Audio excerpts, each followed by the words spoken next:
Hello everyone, कैसे हैं आप सब लोग। आई होप कि आप सब लोग अच्छे होंगे। आज है 6 अगस्त और देखते हैं आज से रिलेटेड करंट अफेयर्स की इंपॉर्टेंट क्वेश्चन। उसके पहले हम देखते हैं one liner of the week. तो यहाँ पर है, भारत की पहली सौर ऊर्जा आदित्य नौका ने गुस्ताव ट्रवे अवार्ड जीता है। लखनऊ हरदोई रोड का नाम लालजी टंडन के नाम पर रखा गया। एसबीआई द्वारा सह ब्रांडेड संपर्क रहित क्रेडिट कार्ड लॉन्च किया गया। पीएनबी ने फेस मास्क और सैनिटाइज वितरित करने के लिए देशव्यापी अभियान शुरू किया। प्रधानमंत्री स्वनिधि योजना को लागू करने में मध्य प्रदेश शीर्ष स्थान पर रहा है।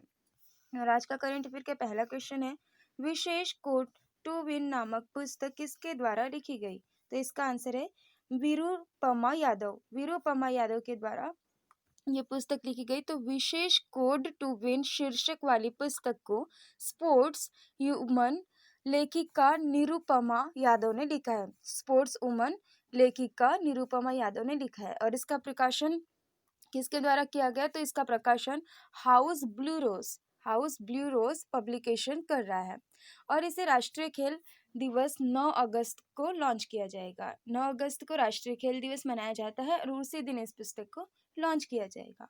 अब नेक्स्ट क्वेश्चन देखते हैं, हाल ही में किस बैंक ने बैंकिंग व्यवसाय को डिजिटल रूप में बदलने के लिए इन्फोसिस फिनाकल को चुना है।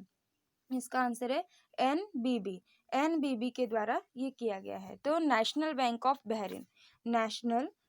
ऑफ बहरीन ने अपने लेन देन बैंकिंग व्यवसाय को डिजिटल रूप से बदलने के लिए इन्फोसिस फिनाकल को चुना है। अब एनबीबी फिनेल लिक्विडाइड मैनेजमेंट फॉर्म को क्रियान्वित करेगा। जो ये एनबीबी है ये किसे क्रियान्वित करेगा। तो ये फिनिकल लिक्विडिड मैनेजमेंट प्लेटफॉर्म को क्रियान्वित करेगा। ये जो एनबीबी है ये क्या करेगा, फिनिकल लिक्विडिड मैनेजमेंट को प्लेटफॉर्म को क्रियान्वित करेगा। अब बहरीन, यहाँ पर है बहरीन। तो बहरीन के राजा कौन है। तो बहरीन में राजा होते हैं, वो राजा है हमद बिन ईसा अल खलीफा। हमद बिन ईसा अल खलीफा यहाँ के राजा है और राजधानी है मनामा। यहाँ की राजधानी मनामा है और मुद्रा है बहरीन दिनार। अब इन्फोसिस, यहाँ पर इन्फोसिस भी आया है। तो इन्फोसिस का हेडक्वार्टर कहाँ है, बेंगलुरु में। और इन्फोसिस के मुख्य कार्यकारी अधिकारी और प्रमुख निदेशक कौन है। तो सलील पारेख यहाँ के मुख्य कार्यकारी अधिकारी और प्रमुख निदेशक हैं। अब नेक्स्ट क्वेश्चन है, गुयाना के प्रधानमंत्री के रूप में किसे चुना गया। गुयाना के प्रधानमंत्री के रूप में किसे चुना गया। तो इसका आंसर है मार्क फिलिप्स। हमने कल के ही वीडियो में देखा था कि गुयाना के राष्ट्रपति भी अभी चुने गए हैं। तो गुयाना के राष्ट्रपति किसे चुना गया था, मोहम्मद इरफान अली को राष्ट्रपति के रूप में चुना गया था और प्रधानमंत्री के रूप में मार्क फिलिप्स को चुना गया है, जो किसकी जगह लेंगे। तो वे भरत जगदेव की भरत जगदेव की जगह लेंगे। और ये जो मोहम्मद इरफान अली है जो राष्ट्रपति अभी बने हैं, इन्होंने किनकी जगह ली थी। तो इन्होंने डेविड आर्थर की जगह ली थी और प्रधानमंत्री का इन्होंने पद ग्रहण किया था। और मार्क फिलिप्स ने भरत जगदेव की जगह ली और अपन खुद ने प्रधानमंत्री का स्थान लिया है। अब गुयाना रक्षा बल के पूर्व चीफ ऑफ स्टाफ ऑफ सेवानिवृत्त ब्रिगेडियर मार्क एंथनी फिलिप्स ने ये स्थान लिया है प्रधानमंत्री का गुयाना के। अब हम देखते हैं राष्ट्रपति तो देख ली हमने, मोहम्मद इरफान अली बने हैं और यहाँ की राजधानी है जॉर्ज टाउन और मुद्रा है गुयाना डॉलर यहाँ की मुद्रा है और राजधानी है जॉर्ज टाउन। नेक्स्ट क्वेश्चन हम देखते हैं। नेक्स्ट क्वेश्चन है, हाल ही में एचडीएफसी बैंक के सीईओ के रूप में किसे नियुक्त किया गया। हाल ही में एचडीएफसी बैंक के सीईओ के रूप में किसे नियुक्त किया गया। तो इसका आंसर है शशिधर जगदीशन को एचडीएफसी के बैंक के नए सीईओ के रूप में नियुक्त किया गया है। तो भारतीय रिजर्व बैंक ने एचडीएफसी बैंक के अगले मुख्य कार्यकारी अधिकारी के रूप में शशिधर जगदीशन को नियुक्त किया है। अब यहाँ पर है भारतीय रिजर्व बैंक किसके द्वारा किया गया है। तो भारतीय रिजर्व बैंक के द्वारा नियुक्त किया गया है। तो भारतीय रिजर्व बैंक का मुख्यालय कहाँ है, मुंबई में इसका मुख्यालय है और इसकी स्थापना 1 अप्रैल 1935 को की गई थी। 1 अप्रैल 1935 को भारतीय रिजर्व बैंक की स्थापना की गई थी और इसके गवर्नर है शक्तिकांत दास। यहाँ पर एचडीएफसी आया है। तो एचडीएफसी की है यहाँ का, इसका मुख्यालय कहाँ है, इसका भी हेडक्वार्टर मुंबई में है और इसका जो टैगलाइन है वो है हम समझते हैं वास्तव में आपकी दुनिया है। हम समझते हैं वास्तव में आपकी दुनिया है। ये एचडीएफसी बैंक की टैगलाइन है। नेक्स्ट क्वेश्चन है, इस बार लोकमान्य तिलक जी की कौन सी पुण्यतिथि मनाई जाएगी? तो इसका आंसर है 100वीं। तो इस बार जो है लोकमान्य तिलक जी की 100वीं पुण्यतिथि मनाई जाएगी और इनके 100वीं पुण्यतिथि के अवसर पर स्वराज से आत्मनिर्भर भारत विजय पर 2 दिवसीय अंतर्राष्ट्रीय सेमिनार का आयोजन किया जाएगा। क्या किया जाएगा? तो स्वराज से आत्मनिर्भर भारत विजय पर 2 दिवसीय अंतर्राष्ट्रीय सेमिनार का आयोजन किया जाएगा, जिसका उद्घाटन किसके द्वारा किया जाएगा? कि गृह मंत्री अमित शाह जी के द्वारा इसका उद्घाटन किया जाएगा। और ये कहाँ होगा? तो ये न्यू दिल्ली में होगा। न्यू दिल्ली में ये प्रोग्राम होगा। नेक्स्ट क्वेश्चन है, हाल ही में इब्राहिम अल फासी का निधन हो गया, वे कौन थे? हाल ही में इब्राहिम अल फासी का निधन हो गया, वे कौन थे? तो वे एक कलाकार थे और साथ ही एक महान शिक्षक भी थे। तो वो रंगमंच के कलाकार और महान शिक्षक इब्राहिम अलकाजी का निधन हो गया और ये निधन इनका कोरोना वायरस की वजह से हुआ है। वह राष्ट्रीय नाट्य विद्यालय के सबसे लंबे समय तक सेवा करने वाले निर्देशक थे। वह राष्ट्रीय नाट्य विद्यालय के सबसे लंबे समय तक सेवा करने वाले निर्देशक थे। अब हम यहाँ पर देखते हैं, ये इब्राहिम अलकाजी जो थे, इन्हें कुछ पुरस्कार भी मिले थे। तो इन्हें 1967 में इन्हें पद्मश्री पुरस्कार से सम्मानित किया गया था और 1991 में इन्हें पद्म भूषण से सम्मानित किया गया था और 2010 में इन्हें पद्म विभूषण से सम्मानित किया गया था। तो 1967 में किससे सम्मानित किया था? पद्मश्री पुरस्कार से, और 1991 में पद्म भूषण और 2010 में पद्म विभूषण से सम्मानित किया गया था। देखते हैं नेक्स्ट क्वेश्चन है, हाल ही में रक्षा मंत्रालय द्वारा किस आईआईटी के साथ समझौता ज्ञापन पर हस्ताक्षर किया गया? रक्षा मंत्रालय द्वारा किस आईआईटी के साथ समझौता किया गया? तो आईआईटी कानपुर के साथ में।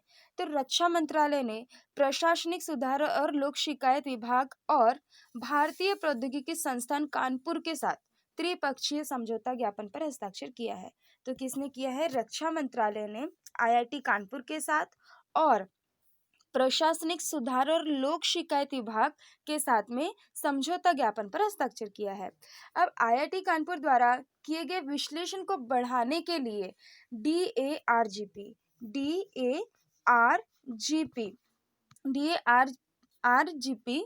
रक्षा मंत्रालय से संबंधित लोक शिकायतों पर डेटा डंप की पेशकश करेगा। आईआईटी कानपुर क्या करेगा? तो आईआईटी कानपुर के द्वारा किए गए विश्लेषण को बढ़ाने के लिए डीएआरपीजी रक्षा मंत्रालय से संबंधित लोक शिकायतों पर डेटा डंप की पेशकश करेगा। अब केंद्रीय रक्षा मंत्री, यहाँ रक्षा मंत्रालय की बात आई है, तो केंद्रीय रक्षा मंत्री कौन है? तो राजनाथ सिंह केंद्रीय रक्षा मंत्री है। नेक्स्ट क्वेश्चन हम देखते हैं। नेक्स्ट क्वेश्चन है, हाल ही में किस राज्य सरकार ने ई रक्षा बंधन कार्यक्रम को शुरू किया है? हाल ही में किस राज्य सरकार ने ई रक्षा बंधन कार्यक्रम को शुरुआत किया है? तो इसका आंसर है आंध्र प्रदेश। तो आंध्र प्रदेश सरकार द्वारा ये शुरू किया गया है। तो इस कार्यक्रम का उद्देश्य क्या है? तो इस कार्यक्रम का उद्देश्य समुच्च राज्य के लोगों को साइबर अपराधों के बारे में जागरूकता बढ़ाना। जो राज्य के समुच्च लोग हैं उनके अंदर साइबर अपराधों के बारे में जागरूकता पैदा करना इस कार्यक्रम का उद्देश्य है। और इस कार्यक्रम को CID, FM radio, CCPWC, cyber peace foundation और अन्य संगठनों द्वारा आयोजित किया जाएगा। किसके द्वारा आयोजित किया जाएगा? तो CID, FM radio, CCPWC, cyber peace foundation और अन्य संगठनों द्वारा आयोजित किया जाएगा।